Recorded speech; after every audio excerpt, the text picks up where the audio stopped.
We went to the Union Gospel Mission, which is really close to downtown Fort Worth, and we did a game night for some homeless guys down there. Where, we brought some board games, a bunch of pizza, some chips, cookies, and we just gave them some food to eat, and then some of them played games, and we just socialized with them and talked to a bunch of them.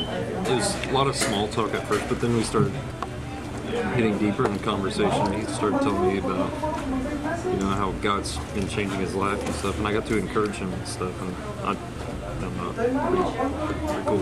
Me and Matt were just sitting there talking to him for a long time, and he just shared his life story, and it's just really incredible how the Lord's touched his life, devout Christian, like I said, and he's just talking about how when he gets out, when he gets clean, or he is clean, but when he finally gets on his own and gets an apartment stuff, he wants to come back to the shelter and help himself, just like help give back to the shelter, and I thought that was really cool how he just, when he wants to get it, he wants to come back and help and work.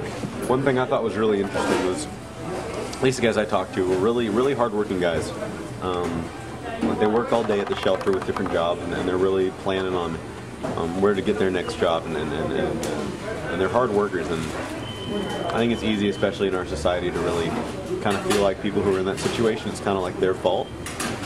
But God was just really showing me how, some people really are less fortunate, and it's not always their fault. I mean, sometimes it is, but a lot of these guys have made mistakes, and they've learned from it, and they're trying to make up for it, and they're working hard, and they know what they need to do. They just need people to come along and help them. I talked with a couple of people. One of the guys was named Raymond, and he's from Chicago, and he explained everything he's kind of been through in his his testimony that he has of just growing up in drugs and guns and organized crime, and just horrible without kind of really unfortunate, and without a father completely from the beginning, and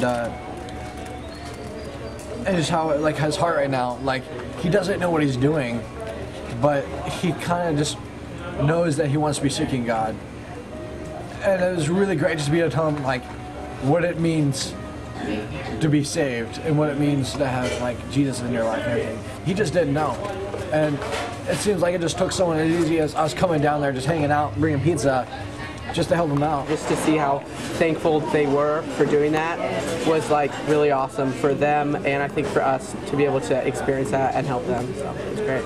It's amazing how much need there is just right where you're at, and we just overlook it so many times just because we don't expect it and we're not used to it. But it just confirmed to me that God's really called us to pursue justice, not only by hopping on a plane or hopping in a car and going far away, but also by just, being open to what's around us.